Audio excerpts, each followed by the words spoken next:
Very good evening all of you. आज मैं आपके साथ डिस्कस करने जा रहा हूं अपना सीबीएसई टेस्ट सीरीज का मॉक टेस्ट पेपर 1, जिसके अंदर हमने पूरी की पूरी एनालिसिस ऑफ फाइनेंशियल स्टेटमेंट वाली बुक, जिसकी वेटेज है 20 मार्क्स, पूरी की पूरी बुक कवर करी है। तो उसी का एक है सेट ए, वो हम बाद में डिस्कस करेंगे। पहले मैं आपके साथ डिस्कस करना चाहता हूं सेट बी। तो आइए वन बाय वन सारे के सारे क्वेश्चन डिस्कस करते हैं। तो सीबीएसई मॉक टेस्ट पेपर 1 और उसका हम चल रहे हैं सेट बी। सेट बी के अंदर हमने सब कुछ कवर किया हुआ है, एनालिसिस ऑफ फाइनेंशियल स्टेटमेंट, जिसकी टोटल वेटेज आपकी सीबीएसई के अंदर आती है 20 मार्क्स। तो धीरे धीरे करके कुछ एमसीक्यूज होते हैं, उनको कवर करेंगे, फिर बड़े बड़े क्वेश्चंस को भी कवर करते हैं आज की क्लास में। तो अगर हम स्टार्ट करें अपना यहां से, सबसे पहला question number 1, analysis of financial statement.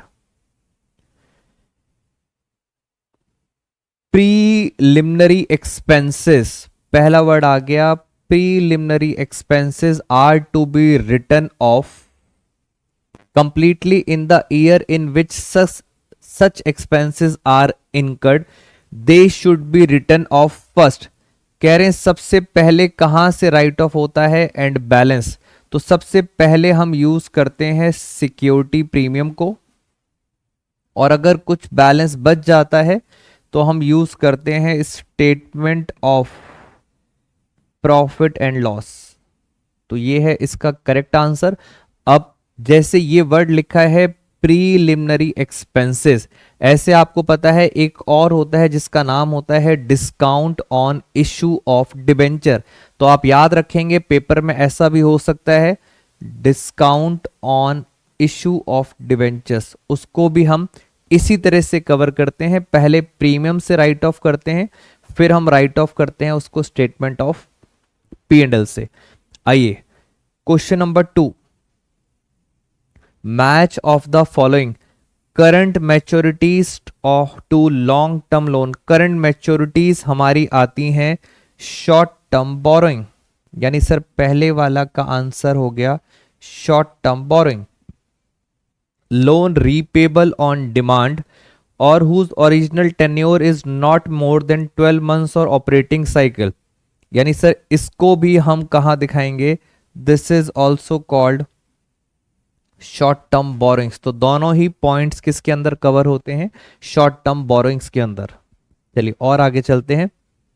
Question number 3, right any one objective of preparation of cash flow statement, यानी ऑब्जेक्टिव के ऊपर क्वेश्चन आया है, कैश फ्लो स्टेटमेंट का ऑब्जेक्टिव।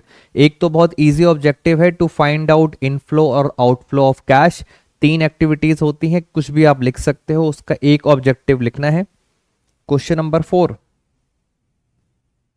लिक्विड असेट्स का formula, current assets minus inventory, minus क्या होता था, माइनस होता था प्रीपेड एक्सपेंसेस, और भी माइनस कुछ और भी होता था, माइनस होता था एडवांस टैक्स। तो ये है 1 मार्कर क्वेश्चन। यहां पे कुछ बच्चों को डाउट रहता है कि सर ये जो इन्वेंट्री है, ये इन्वेंट्री ओपनिंग होती है या क्लोजिंग।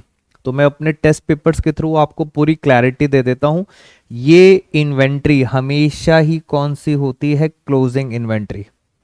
तो हमने 4 क्वेश्चन डिस्कस कर लिए और आगे चलते हैं जरा।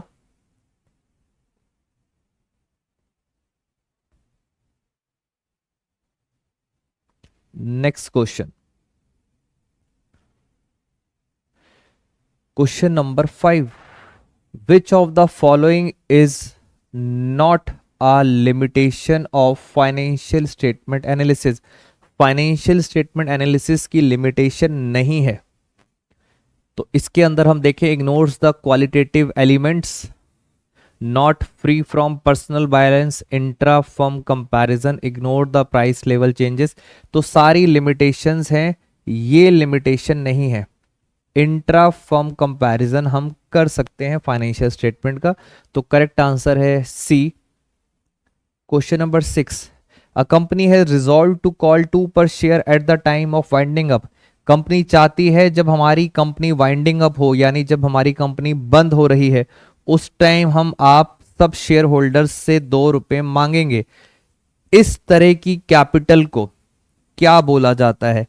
तो इस तरह की कैपिटल को बोला जाता है रिजर्व कैपिटल, जो बिल्कुल हम एंड में मांगते हैं at the time of winding up of company.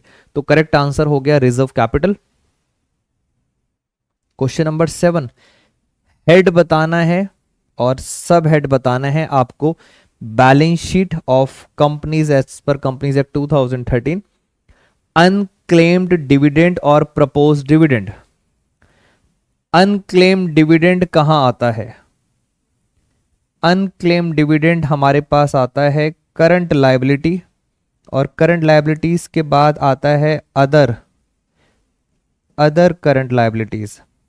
Question है, प्रपोज डिविडेंड बैलेंस शीट में आता ही नहीं, ये आता है फुट नोट के अंदर, कंटीजेंट लायबिलिटी के अंदर। यानी सर ये बैलेंस शीट में नहीं आता, फुट नोट के अंदर आता है कंटीजेंट लायबिलिटी। इसके ऊपर एक अकाउंटिंग स्टैंडर्ड 4 है, उसको अभी छोड़ते हैं और आगे चलते हैं। कुछ और क्वेश्चंस करते हैं अभी।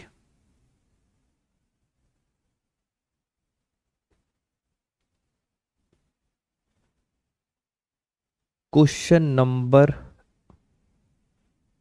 मैं आपके साथ पहले कुछ और क्वेश्चन डिस्कस करता हूं। ये एक क्वेश्चन था हमारे पास कॉमन साइज का। चलिए इस क्वेश्चन को देखते हैं। अभी तक हमने क्वेश्चन नंबर 8 को छोड़ रखा है। मिसिंग फिगर्स आपको फिल करनी है और ध्यान से देखिए, common size statement of profit and loss. तो सबसे पहले तो आपको ये पता होना चाहिए कि कॉमन होता क्या है। प्रॉफिट एंड लॉस के अंदर हम कौन सा वेरिएबल कॉमन लेते हैं? तो उसका जो करेक्ट आंसर है, उसका करेक्ट आंसर है revenue from operation. Revenue from operation क्या लिया जाता है? कॉमन लिया जाता है प्रॉफिट एंड लॉस। 2 साल दे रखे हैं, 2017 की ये परसेंटेज दे रखी है और 2018 की ये परसेंटेज दे रखी है। उन्होंने बता भी रखा है ये परसेंटेज किसके ऊपर है? रेवेन्यू फ्रॉम ऑपरेशंस के ऊपर। तो पहले क्वेश्चन आराम से देख लेते हैं। रेवेन्यू फ्रॉम ऑपरेशन नहीं दिया हुआ, cost of material consumed, employ benefit expenses, depreciation, other expenses, total expenses, profit before tax, tax का रेट नहीं पता। तो पहले हम चलते हैं अपने साथ प्रीवियस ईयर, और परसेंटेज दे रखी है, आपको इसका यूज करना है। यहां से स्टार्ट करते हैं। सबसे पहले मैं चल रहा हूं इस पॉइंट से, एम्प्लॉय बेनिफिट एक्सपेंसेस, परसेंटेज दे रखी है।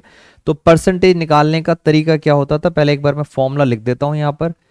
परसेंटेज हम कैसे निकालते थे?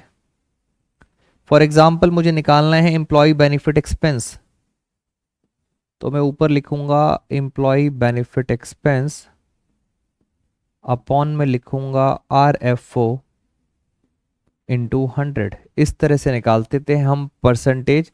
और इस क्वेश्चन में परसेंटेज आपको गिवन है, परसेंटेज गिवन है 10। तो आइए जरा मैथ्स लगाते हैं। 10 अपॉन में 100। एम्प्लॉय बेनिफिट एक्सपेंसेस आपको गिवन थे 7,20,000, अपॉन में आ गया R F O, revenue from operation. Cross multiply करते हैं, 0 से 0 कट गया, ये ऊपर चला गया, ये ऊपर आ गया। तो यहां से पता चल गया कि मेरे पास मल्टीप्लाई करके रेवेन्यू फ्रॉम ऑपरेशन आ रहा है 72 लाख। इसी तरह से हम चाहें तो इस साल का और इस साल का भी रेवेन्यू फ्रॉम ऑपरेशन निकाल सकते हैं। मतलब 18-19 की अगर हम परसेंटेज लें, 18-19 की अगर हम परसेंटेज लें 8%, तो मैं यहां पर जरा सॉल्व करता हूं। 8% अपॉन में 100,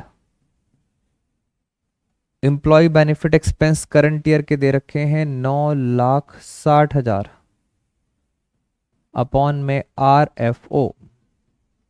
तो क्रॉस मल्टीप्लाई करें जरा, 9,60,000 डिवाइड बाई 8। तो आर एफ ओ आ रहा है 1,20,00,000। Ones, tens, 100,000, tens, 1 lakh, 10 lakh, crore, 1 crore 20 lakh की हमारी आ गई है रेवेन्यू फ्रॉम ऑपरेशन। अब हम कुछ भी निकाल सकते हैं क्योंकि हमारे पास मेन आरएफओ आ गया, जो हमारा सबसे इंपॉर्टेंट बेस होता है, जिसको मैंने कहा था कॉमन। अब आप कोई भी साल निकाल लो, फॉर एग्जांपल आपको कॉस्ट ऑफ मटेरियल कंज्यूम निकालना है, सिर्फ इस साल पे देखते हैं 45%। तो कैसे निकालेंगे? 72 लाख इंटू 45%, ये आ गया है मेरे पास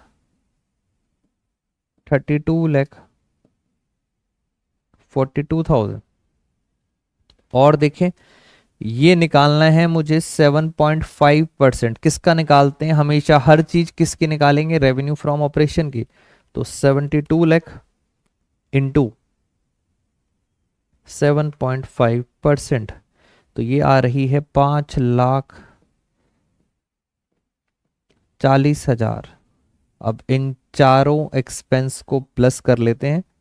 5,40,000, 80,000, 7,20,000, 32,40,000। तो ये आ रहा है, टोटल एक्सपेंस आ रहे हैं 45,80,000। 45,80,000, 32 और 7 और 5 44, ठीक आ रहा, 45,80,000। उसके बाद ये थी इनकम, ये है एक्सपेंसेस, तो मेरे पास आ जाएगा प्रॉफिट बिफोर टैक्स। तो 72 लाख मेरे पास आ गया 26,20,000। ये आ गया प्रॉफिट बिफोर टैक्स, उसमें से लेस करा है टैक्स, फाइनली आ गया प्रॉफिट आफ्टर टैक्स। माइनस कर लेता हूँ 26 लाख में से 2,08,000, तो फाइनली आ रहा है मेरे पास प्रॉफिट आफ्टर टैक्स 24,12,000। 24,12,000। अगर अब आपको परसेंटेज निकालनी है, फॉर एग्जांपल मुझे इसकी परसेंटेज निकालनी है, तो परसेंटेज कैसे निकालेंगे? 80,000 अपॉन में आरएफओ, आरएफओ कॉमन लिया था, आरएफओ था 72 लाख इंटू 100। किसी की भी परसेंटेज निकालनी है, उसके नीचे आप लिखेंगे आरएफओ। तो 80,000 डिवाइड बाई 72 लाख, तो ये आ रहा है 1.1%, 1.11। तो इस तरह से हम सारी की सारी परसेंटेज प्रीवियस ईयर की भी निकाल सकते हैं, और इन द सेम वे हम करंट ईयर की भी सारी की सारी परसेंटेज निकाल सकते हैं। तो इन शॉर्ट मैं आपको बस ये बताना चाह रहा था, statement of P and L के अंदर कॉमन क्या लिया जाता है? कॉमन लिया जाता है रेवेन्यू फ्रॉम ऑपरेशन, और उसको निकालने के लिए आपके पास मैथमेटिकल फॉर्मूला दिया हुआ है, वैल्यूज यूज करेंगे, क्वेश्चन खत्म। और आगे चलते हैं।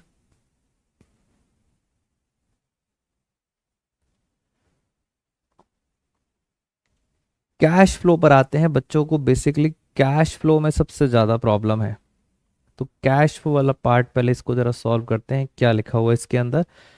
तो पहले आप क्वेश्चन रीड कर लीजिए। मुझे लगता है सिर्फ कैश फ्लो में ज़्यादा बच्चों को प्रॉब्लम है, तो इसके लिए एक सेपरेट छोटी सी वीडियो बनाता हूँ कैश फ्लो के ऊपर।